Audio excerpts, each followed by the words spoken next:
Depuis ce matin, nous avons parlé place des femmes dans la science, alimentation à l'instant, santé, environnement, mais et l'Europe dans tout ça? Vaste question. Nous avons le plaisir d'accueillir le commissaire européen au marché intérieur, Thierry Breton. Et pour conduire ce grand entretien exceptionnel, bien entendu, Étienne Gernel. C'est à vous, Étienne. Merci beaucoup. Merci Thierry d'être présent parmi nous au Paris-Saclay Summit. Merci à double titre parce que vous êtes commissaire européen, certes, mais vous êtes d'abord ingénieur, scientifique, ingénieur. C'est pas si fréquent finalement.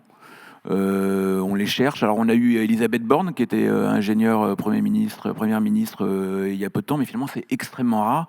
Et donc on va parler certes des grands enjeux, etc., mais on va parler de science. On va parler de choses concrètes, d'éprouvettes, d'expériences et de qubits. Et notamment, je ne sais pas si vous êtes prêts, on va parler de quantique. On est prêt. Vous êtes prêts? Bien sûr, et merci beaucoup de m'accueillir. Alors, la première question, évidemment, c'est le sujet qui est dans l'air du temps. Tout le monde ne parle que de ça, c'est l'intelligence artificielle. On ne parle que, depuis 1 an et demi, on va dire, de l'intelligence artificielle générative. Et là, j'ai envie de vous poser un peu la question Christophe Colomb, c'est-à-dire qu'il y a à peu près, quand Christophe Colomb a découvert l'Amérique, ou pensait qu'il découvrait l'Amérique, 30 ans avant, les Chinois avaient atteint la côte est de l'Afrique avec des jonques qui étaient 3 fois plus grosses que la Santa Maria de Christophe Colomb. Donc finalement, on n'a pas toujours été les plus avancés en matière technologique. Et sur l'IA, qu'est-ce que vous en pensez? Où est-ce qu'on en est? Bon, d'abord, on n'a pas attendu ChatGPT pour parler d'intelligence artificielle. On en parle depuis bien avant, du reste, que cette société n'ait été créée. On le sait. Donc, moi, je me suis 56. Oui, donc on ne découvre rien, mais en revanche, on commence à rentrer dans des applications qui sont tout à fait importantes pour notre vie quotidienne, pour la recherche, pour la science. Et voyez-vous, lorsque j'ai pris mes fonctions de commissaire européen, alors je rajoute un petit peu, j'y suis pour rien pour le portefeuille, parce que c'était pas moi qui avait été prévu comme commissaire. Je suis uniquement un suppléant, moi, vous savez, comme commissaire. On l'est tous d'une manière ou d'une autre. Exactement. Et donc, ça avait été négocié avant moi par le président de la République, par Emmanuel Macron. Il avait négocié un très grand portefeuille en contrepartie du fait qu'il avait poussé une candidate allemande à la tête de la commission. Il fallait que le commissaire français ou la commissaire française soit quasiment le CEO de la commission. Enfin, pardon de le dire comme ça, mais qu'il ait beaucoup de choses. Donc moi, j'ai hérité de ça pour les raisons que vous connaissez, puisque celle qui avait été désignée n'a pas été retenue par le Parlement. Et donc, en fait, c'est commissaire au marché intérieur, mais pour vous tous, ça veut dire aussi commissaire au numérique, commissaire à la défense, aux industries de défense, commissaire à l'espace, commissaire aux médias, et j'en passe et des meilleurs. Donc voilà, c'est assez large. Et donc évidemment là-dedans, ça couvre, parce que dans le numérique, ça couvre évidemment tout ce qui concerne ce dont on va parler avec l'intelligence artificielle. Mais au-delà, et je voudrais prendre votre question sur ce point, au-delà, c'est vrai que le marché, notre grand marché, le marché unique, le marché intérieur, il était formidable pour les produits, les services, mais il n'y avait rien sur le marché numérique. Et donc, j'ai commencé à travailler pour mettre, encore une fois, une organisation du marché intérieur. C'est fini, il n'y a plus 27 États, il n'y a plus 27 régulateurs, il n'y a plus 27 règles, il n'y a maintenant qu'une seule règle et vous savez qu'on a mis le DSA pour régler ce qui se passe sur les réseaux, le DMA pour éviter les effets d'éviction et avoir des règles de concurrence normales, le DGA pour savoir dans les données qu'on va générer publiques, quelles sont celles dont on peut se servir ou celles qui appartiennent à la puissance publique, le Data Act, dans toutes les données, parce que maintenant la grande révolution industrielle qui est devant nous, c'est évidemment la révolution des données industrielles, beaucoup plus importante qu'évidemment les données personnelles. Et derrière, comment on se prépare à tout ça, à qui appartiennent ces données qui sont générées par exemple par un véhicule connecté, est-ce que c'est au constructeur, est-ce que c'est à l'utilisateur, est-ce que c'est à la compagnie d'assurance, tout ça, ça a été réglé. Et il y avait également l'AI Act, donc l'intelligence artificielle. 4 ans de travail pour commencer à réfléchir, 4 ans donc dès le début, comme d'habitude, énormément d'interactions avec tous les écosystèmes.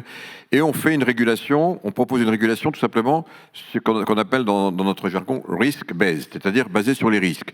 On va juste faire en sorte que quand il y a des choses qui sont très risquées, on ne va pas les autoriser. Par exemple, le social scoring, c'est-à-dire le fait de pouvoir suivre un individu toute sa vie et puis dire vous avez fait ça quand il y a 20 ans, donc vous n'avez plus le droit à ce que font les Chinois, par exemple. C'est le système chinois, ouais. Voilà, donc ça c'est interdit. Si jamais c'est des données, des applications qui sont un peu plus sensibles, par exemple en médecine, il faut pouvoir contrôler les datasets. Si jamais c'est par exemple sur des applications pour la conduite, il faut avoir un certain nombre de sécurisation et de sécurité. Et donc, on fait donc notre régulation comme une régulation qui sera clairement basée sur les risques. Et là-dessus arrivent les modèles, les modèles de fondation, les modèles de large de langue artificielle générative. Donc nous, on fait une régulation là-dessus. Le Parlement, qui est le co-législateur, veut rajouter une régulation sur les modèles génératifs. Très bien. C'était pas mon premier choix, mais je ne suis pas le co-législateur. Je suis celui qui propose les textes. C'est le Parlement européen et c'est le Conseil européen, qui est notre Sénat, qui sont les co-législateurs. Donc on a fait en sorte que, effectivement, pour réguler les très très très larges modèles, on remonte très très haut ceux qui seront régulés ou pas, 25 pétaflops. Donc pour expliquer, 25 pétaflops, c'est quoi? C'est le nombre d'opérations qu'il faut faire pour générer un modèle. Donc c'est gigantesque. Il n'y en a que 2 aujourd'hui qui sont à ce niveau-là. Qui sont ces 2-là? C'est OpenAI et c'est Gemini, donc c'est les 2 seuls. Gemini, c'est Google, donc. Mais au-delà de ça, ce qui est très important, c'est que nous, ce qu'on a voulu, c'est faire en sorte que précisément, c'est là où je vais y revenir, on puisse vraiment avoir en Europe le lieu pour faire précisément les innovations. Qu'est-ce que l'intelligence artificielle? C'est 3 choses. C'est d'abord évidemment des données. C'est donc ça. En Europe, on est l'endroit au monde où on sait le mieux comment utiliser nos données grâce à tout ce qu'on a fait pour l'organiser. Il n'y aura pas de class actions, on sait exactement où on va. Deuxièmement, c'est évidemment les algorithmes, et c'est donc tout ce qu'on fait ici, notamment sur le plateau de Saclay, grâce aux étudiants qu'on forme, et c'est donc tout ce savoir-faire dans lequel on est très bien placé en Europe. Et puis enfin, c'est évidemment les supercalculateurs pour pouvoir entraîner ces modèles. Et au fond, nous, ce qu'on a voulu, c'est donner justement un cadre. Donc, toutes les applications d'intelligence artificielle il n'y a pas de contrôle, il n'y a aucune règle. Quand on est en recherche, évidemment, et en test. Après, pour tous ceux qui vont vouloir vendre leurs services en Europe, qui soient du reste ceux qui ont été développés en Europe ou à l'extérieur, il y a ces fameuses règles pour qu'on sache comment on les utilise ou pas. Et puis, et c'est le dernier point, ce qu'on a fait, c'est tout à fait important, c'est qu'on a mis à disposition, on a un très large réseau de supercalculateurs, dont certains se trouvent du reste sur le plateau pas très loin d'ici, en Europe. Ce réseau s'appelle EuroHPC.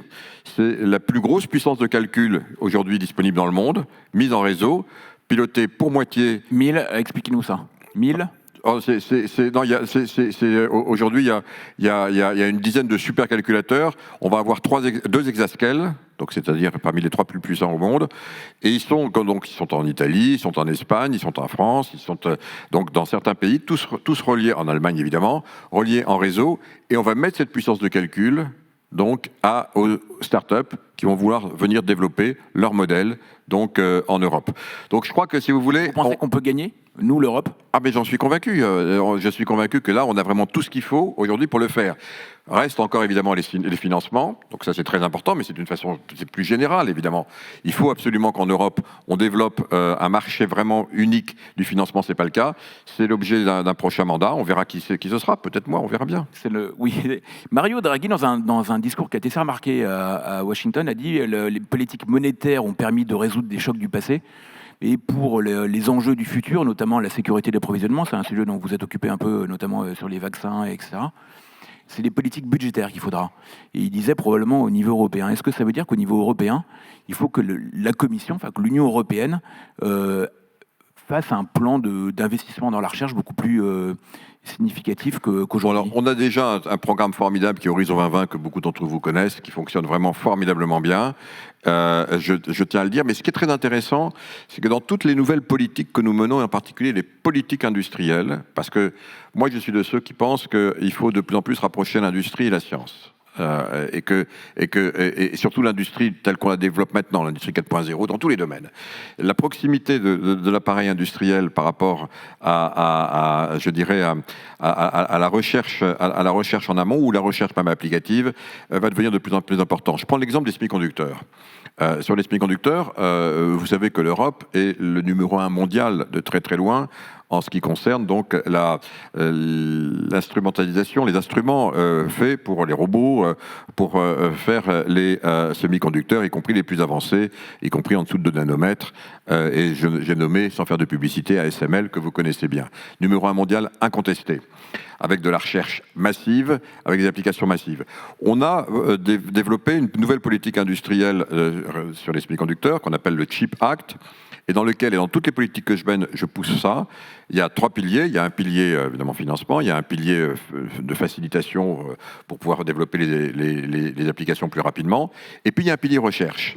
Et sur le CHIP Act, on a 3 milliards d'euros qu'on a mis explicitement pour avoir 3 lignes pilotes, chacune de 1 milliard à peu près. Donc, pour les 3 technologies clés, le FD-SOI, donc, qui est plutôt développé par la France et en particulier dans l'écosystème grenoblois, le FinFET, qui permet d'avoir des technologies et de la gravure en dessous de 2 nanomètres, 1,8 et descendre encore un petit peu, puis on va bientôt arriver au quantique, là.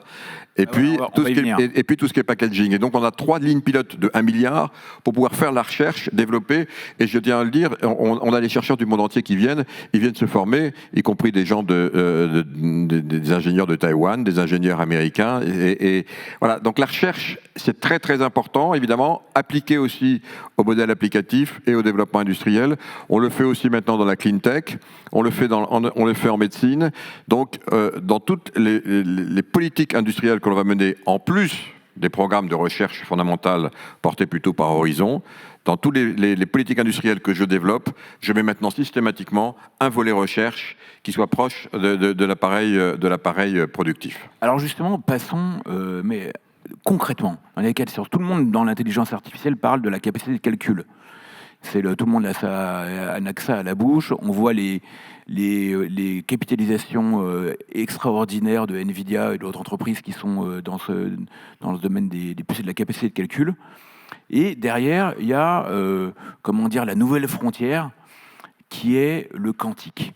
Et alors, le quantique, je voudrais que vous nous expliquiez, en particulier à moi, expliquez au Cancre Journal comment ça se passe. C'est quoi un qubit et pourquoi ça répond au problème de l'intelligence artificielle? Bon, alors d'abord, là, ça c'est... Le qubit, vous avez 3 minutes. Bon, non, alors d'abord, effectivement, et c'est pour ça que c'est intéressant peut-être de prendre le sujet par rapport, avant d'arriver à l'intelligence artificielle, même si par rapport à la puissance de calcul, je le disais tout à l'heure, on doit évidemment de plus en plus graver, vous connaissez cette fameuse loi de Moore, hein, tous les 18 mois on double la capacité de calcul. Mais évidemment, pour faire ça, plus ça va, plus on grave finement. On est aujourd'hui, donc je le disais maintenant, en dessous de 2 nanomètres. Et je voulais me battre, moi, pour qu'on puisse développer des applications en dessous de 2 nanomètres et que ce ne soit pas fait uniquement à Taïwan ou aux États-Unis. Donc on va avoir des usines en dessous de 2 nanomètres, un centre de recherche qui va nous permettre d'aller encore au-delà. Puis il y a un moment où on est tellement proche de l'atome qu'on ne va plus pouvoir graver et qu'on rentre à ce moment-là plutôt dans un monde quantique. Et donc, on sait que... plus graver des... il y a un moment où la loi de Moore va rencontrer l'obstacle, je dirais, la nouvelle frontière, on va dire plutôt que l'obstacle, la nouvelle frontière de la physique. Et donc, évidemment, on va rentrer dans le monde quantique. Vous allez avoir Alain Aspect, il faisait partie de mon comité scientifique dans d'autres vies. C'était avant qu'il soit prix Nobel, comme quoi on choisit bien ses partenaires. Et effectivement, en ce qui concerne donc alors cette fois-ci vous faisiez référence à Nvidia, donc Nvidia, dont je vous rappelle que c'est aujourd'hui évidemment le leader mondial des GPU, donc c'est-à-dire c'était des cartes graphiques hein, au début. Nvidia, il avait développé ses activités pour faire des jeux vidéo, et puis il fallait beaucoup de puissance de calcul spécialisée, puis il a vu que finalement on pouvait en faire autre chose, et maintenant effectivement dans tous les ordinateurs, les supercalculateurs qui vont faire des développements de modèles, entraîner des modèles pour pouvoir j'ouvre une parenthèse, pourquoi on parle maintenant autant d'intelligence artificielle, notamment applicative? Parce qu'on a tellement de données maintenant qui sont disponibles qu'on va pouvoir aller les chercher, les mettre en cohérence et avoir justement, par rapport à ce patrimoine humain qui sont les données que nous avons générées au cours des 20 ou 30 dernières années, accessibles, la puissance de calcul, on commence à avoir des réponses qui sont pratiquement donc celles qu'un humain pourrait faire dans certains domaines. Mais pour revenir sur la puissance et sur le quantique, donc derrière, effectivement, avec l'intrication, mais ça, Alain Aspect, je crois que vous allez voir cet après-midi, il va vous en parler beaucoup mieux que moi, parce que c'est sur le plateau de Saclay qu'il a quand même développé en 1980 les premières expériences où il a mis en évidence, par l'expérimentation, donc l'intrication, c'est-à-dire le fait que quand... au niveau quantique, quand vous chatouillez un photon quelque part, il a été intriqué. S'il a été intriqué, l'autre qui peut se trouver à 10 mètres, 2 années-lumière, 4 années-lumière, 100 années-lumière, va avoir les mêmes caractéristiques. Donc c'est cette notion de l'intrication, mais que Alain va vous expliquer beaucoup plus, effectivement, qui est une utilisation tout à fait passionnante en ce qui concerne maintenant la capacité d'avoir des ordinateurs qui vont utiliser cette fonctionnalité, on va dire, qui est un peu... Et pourquoi est-ce que l'intrication des photons a une implication sur la puissance de calcul? Parce que vous comprenez bien que tout ça, ça se fait même pas à la vitesse de la lumière, c'est instantanément. Donc on a une capacité de traitement quasi instantanée, donc d'information et de calcul extrêmement complexe. On commence à le faire avec, et je viens maintenant sur l'application, on commence à le faire avec les codes que l'on a fait pour protéger nos systèmes d'information. Le code, aujourd'hui, tous les systèmes d'information de protection sur les réseaux Internet, par exemple, c'est un code qui s'appelle RSA. C'est basé sur la factorisation de polynômes. Il faut des années pour pouvoir, en calcul classique, pour pouvoir casser ces codes. Avec un calcul quantique, ça se fait en quelques fractions de secondes. Et donc on voit bien, et j'y viens, que le fonctionnement d'un ordinateur quantique, personne ne sait, et Alain vous le dira cet après-midi, quand ça viendra. On y travaille, on verra, c'est compliqué, il faut que les qubits ils fonctionnent, il faut qu'ils soient stables, il faut qu'on puisse gérer les erreurs, il y a des erreurs, tout ça c'est des choses sur lesquelles on travaille. Mais ce qui est intéressant, c'est qu'on peut commencer à avoir donc des cartes qui soient des cartes uniquement qui vont fonctionner donc sur des applications particulières et notamment pour faire fonctionner des algorithmes particuliers, donc des cartes qui sont des cartes quantiques sur lesquels on travaille et qui vont permettre d'avoir des accélérateurs quantiques par rapport à un ordinateur encore classique.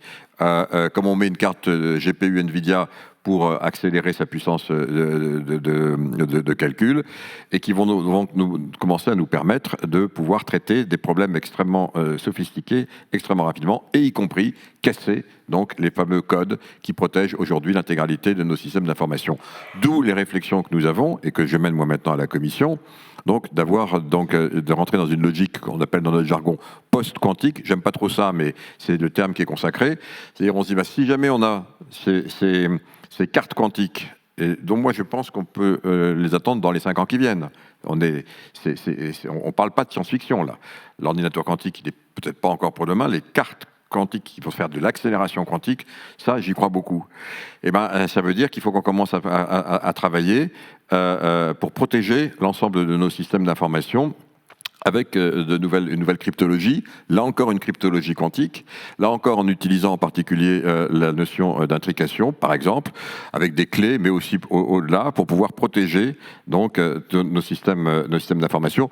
On sait par exemple que si on est en quantique, si vous avez, par exemple, vous faites une interception sur un câble et que vous avez un photon qui passe et que ce photon a été vu et étudié, à ce moment-là, grâce à l'intrication, on va savoir tout de suite qu'il s'est passé quelque chose. Donc on va pouvoir évidemment intervenir instantanément pour corriger les malveillances ou les malversations.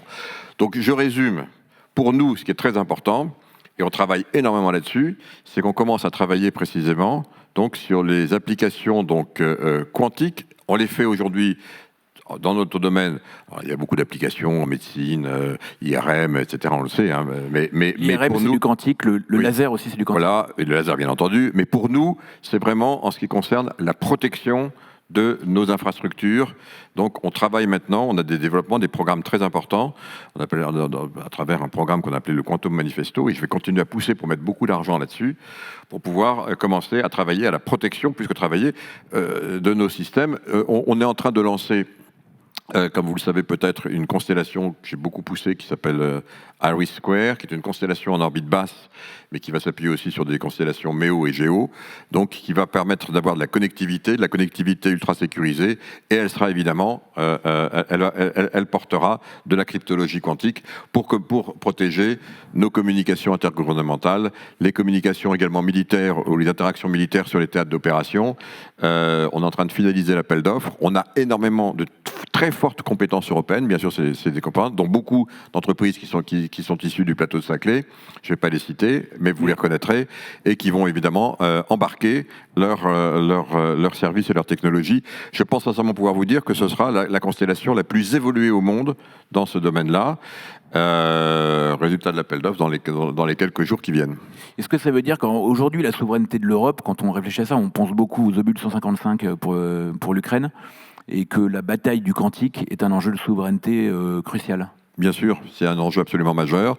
Les Chinois le font. Alors, ils font de la cryptologie ou de la cryptologie quantique en utilisant tout ce dont on vient de parler, y compris l'intrication. Mais alors eux, ils font des relais protégés humainement tous les 10 km.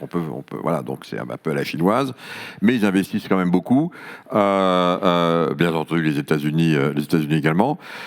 L'Europe est vraiment pas à la traîne. On a énormément de programmes de développement, mais vous avez parfaitement raison. Vous savez, derrière ça, il y a aussi la notion de standard setter, c'est-à-dire quels vont être les prochains standards, et notamment en matière de protection, de sécurisation. Je parlais tout à l'heure du protocole RSA qui protège aujourd'hui nos réseaux.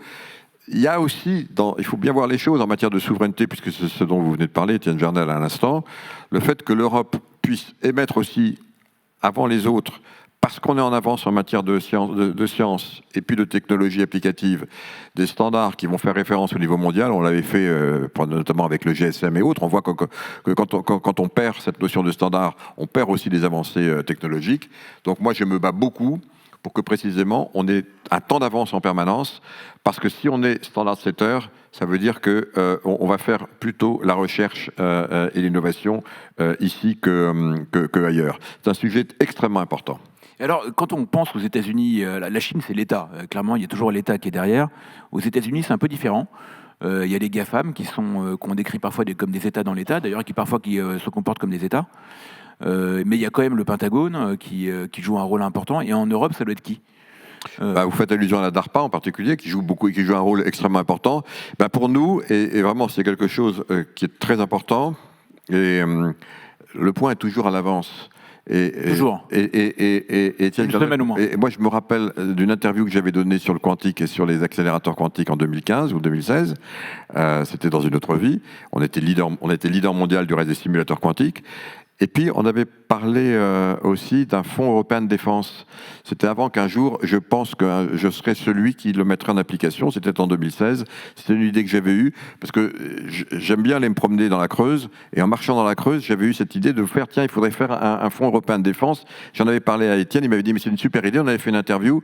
Et puis voilà que 3 ans après, c'est moi qui suis chargé de le faire. Comme quoi, il n'y avait pas de quantique là-dedans, il n'y avait pas d'intrication, il n'y avait rien. C'était vraiment, ça a été le hasard. Mais ce que je veux dire derrière, c'est que ce fonds européen de défense, c'est un peu l'équivalent, tout chose étant égale par ailleurs évidemment, de ce qu'on peut faire évidemment avec la DARPA. On cofinance désormais à hauteur de 8 milliards d'euros, qui génèrent 30 milliards d'euros d'investissement, donc des investissements majeurs, y compris de haut, y compris en quantique, y compris en cryptologie, y compris en cyber, donc pour la défense européenne. Et puis, je vais proposer dès la semaine prochaine un nouveau plan très très important pour permettre à notre industrie de défense au niveau européen d'augmenter ses capacités de production. Et là aussi, on aura des capacités de financement assez importantes. J'ai du reste évalué moi-même, j'ai évoqué ce chiffre de besoin de 100 milliards d'euros pour les 5 ans qui viennent en matière donc, de développement, de soutien à notre industrie de défense qui va devenir un enjeu absolument essentiel. Moitié pour protéger nos espaces contestés, c'est-à-dire l'espace, le cyber, l'espace maritime et l'espace aérien. Moitié pour augmenter et moderniser notre outil industriel. Donc voilà, je crois que le fait qu'on intervienne en amont aussi sur quelque chose qui est aussi essentiel pour nous que notre appareil de défense et nos technologies de défense, y compris dans le côté dual, hein, comme je l'ai dit, on pousse beaucoup pour ça, rentre dans les mœurs, mais avec évidemment nos spécificités, c'est-à-dire avec nos outils qui ne sont pas des outils de la DARPA, mais qui peuvent être aussi efficaces. Et pourquoi on n'a pas la même chose, nous, d'ailleurs? Il ne faut pas? Non, je dis pas. Vous savez, d'abord, c'est notre histoire. On est une démocratie. Je le dis souvent, du reste, on est la plus grande démocratie du monde libre, hein, l'Europe. On est 450 millions d'Européens. On a nos systèmes démocratiques. On a notre système démocratique. Les Américains, c'est 330 millions. On est une fois et demie plus gros que l'Amérique en tant que démocratie. On a nos règles qui sont assez semblables. Hein. Bruxelles, c'est Washington. Bruxelles, la Commission, c'est pas la Commission qui légifère. La Commission propose les lois. On ne fait que proposer les lois. On les écrit, on les propose. Mais après ça, elles sont débattues et votées on a un système bicaméral, par la Chambre des représentants et le Sénat. Notre Chambre des représentants, c'est le Parlement européen. Notre Sénat, c'est le Conseil européen. C'est-à-dire que le Conseil européen, c'est les États. C'est les États, ils sont 27. Voilà, il y a un représentant par État. Au Sénat américain, il y a 2 représentants par État, mais c'est exactement la même chose, ils ont exactement le même pouvoir législatif. Et moi, donc, je propose un texte, et après ça, il est débattu, amendé au Parlement, la Chambre des représentants, au Conseil, le Sénat, et ensuite, une fois qu'ils ont voté, on les réunit, navette parlementaire, et on a la loi. Je le dis parce que souvent, on ne comprend pas ça. Donc ça, c'est notre système. Et donc, dans ce système, qui est un système éminemment démocratique, eh bien, tout ce qui concerne la défense est à la main essentielle, voire exclusive, des États. C'est la souveraineté, c'est comme ça, et c'est notre histoire. En revanche, on commence à pouvoir mutualiser un petit peu, se mettre ensemble, et moi, ce que je fais, pour qu'on travaille plus ensemble, c'est pas de la rocket science, je le reconnais, mais quand on vient sur un projet, s'il y a 2 ou 3 États qui viennent, ben, on peut financer à 15%. Travailler ensemble, on vous cofinancera un petit peu. C'est pas très malin, mais ça marche pas mal. Mais, et derrière, je dirais, l'initiation reste quand même à la main des États, parce que tout simplement, c'est notre histoire. Mais vous savez, est-ce que ça marche mieux ou moins bien que les États-Unis? Moi, je vois qu'aujourd'hui, la démocratie américaine, je ne porte pas de jugement, mais je constate qu'elle est bloquée, totalement bloquée. La nôtre, elle n'est pas bloquée. C'est compliqué, mais ça avance. Merci beaucoup Thierry Breton, on peut l'applaudir. La démocratie. Merci à tous les deux. Merci à tous les deux pour cet effort de pédagogie. Et nous allons retourner à nos photons. Merci pour cet effort de pédagogie. On se retrouve dans quelques instants pour la suite du Paris-Saclay Summit. À tout de suite.